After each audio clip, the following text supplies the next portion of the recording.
pourquoi est-ce qu'on parle de l'impulsivité? C'est parce qu'elle exprime mon immaturité. Voyons, regardons ce plan-là ici, si vous voulez.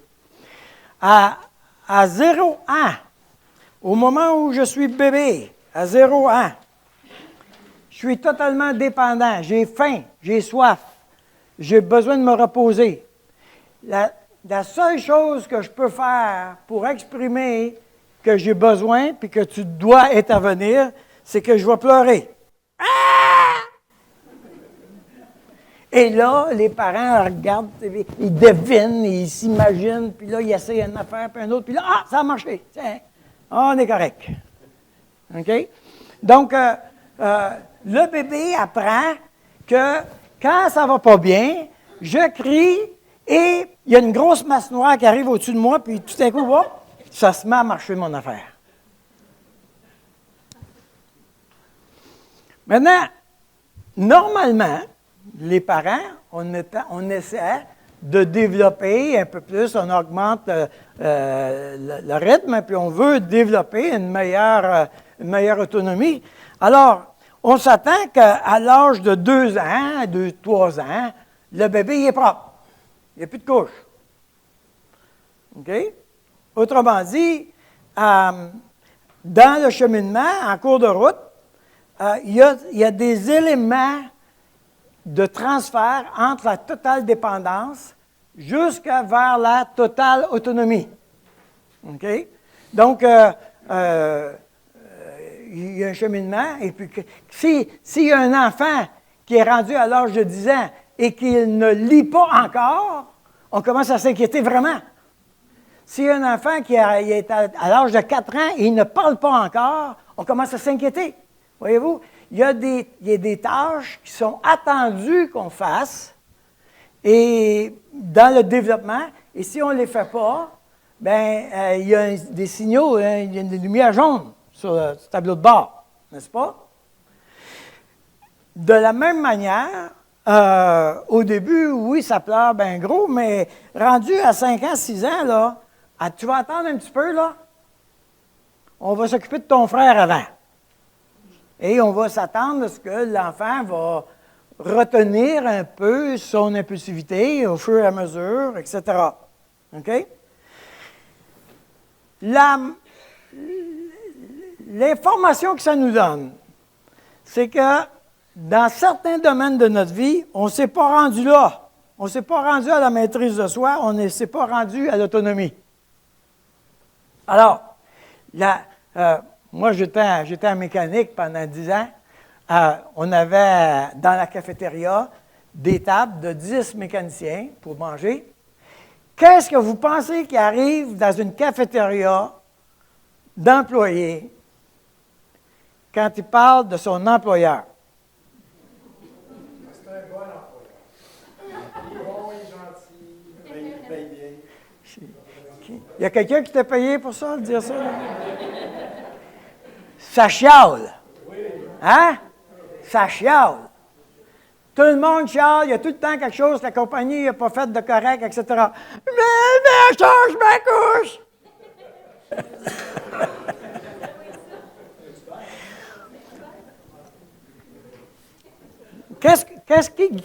La Bible elle nous dit d'aller dans la stature parfaite de Jésus-Christ. On parle d'aller vers l'autonomie et on parle d'une pleine responsabilisation. C'est-à-dire que si j'ai un problème, si tu as un problème, tu es responsable de régler ton problème. Dans les conflits de couple, le conflit vient de ce que toi, tu vas régler mon problème. C'est de ta faute. Si tu n'étais pas comme ça, moi, je serais correct. En général, les gars, vous avez raison.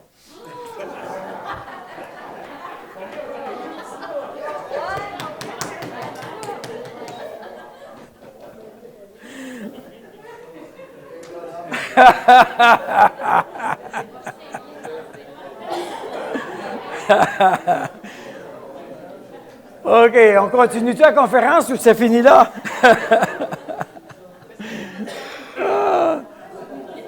Je niaise, hein? Mais, vous savez quoi? Quand on s'est marié, OK?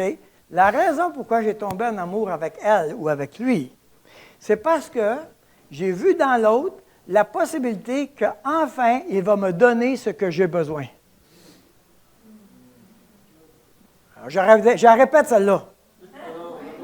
J'ai tombé en amour avec cette personne parce que, enfin, cette personne va me donner à moi ce que j'ai besoin. Êtes-vous d'accord avec moi qu'on est carrément à l'envers de la définition de l'amour? Oh, on est tous d'accord avec le principe. Moi, je suis encore, mais on est tous d'accord avec l'idée. OK? Alors, 1 an après, 2 ans après, 3 ans après, là, ça commence à aller mal. Moi, je dis toujours, c'est mon observation. On s'entend, ce n'est pas scientifique, mon affaire. C'est une observation personnelle. Mais j'ai trouvé que les couples, après 7 ans de mariage à peu près, oh boy, là, la game se passe. Moi, je dis toujours au couple, à l'an 1, tu as marié les qualités, à l'an 7, il faut que tu maries les défauts. Il y a une place où il va falloir que je marie ce que l'autre ne m'a pas donné. Et le conflit dans le couple vient du fait que l'autre ne livre pas la marchandise. Elle devrait me donner ce que je pense qu'elle devait me donner quand on s'est mariés. C'est pour ça que je l'ai mariée. Moi, ma femme, elle a marié un prince charmant, imaginez. Eh, mais as-tu déchanté, tu penses? Quand elle a découvert qu'elle s'était fait avoir, là. Wouhou! Moi, j'ai marié une femme douce. J'ai dit, ah, ça, c'est une femme douce. Elle parle pas, si vous connaissez Marie, elle parle tellement pas fort que les premières années, je ne savais pas quand est-ce qu'elle se mettait en colère. Parce que quand elle se mettait en colère, moi, je trouvais que petite crisette de même, c'est pas particulièrement important. Quand elle rougissait, ça aidait un peu. Quand elle tournait au bleu, là, je voyais que non, il doit y avoir de quoi. Mais il y a un retour, il y avait une attente de retour. Elle s'attendait que je sois un prince charmant, moi je m'attendais qu'elle soit une femme douce, que cette femme-là ne devrait jamais se mettre en colère, une femme, c'est formidable, etc. Bon, OK.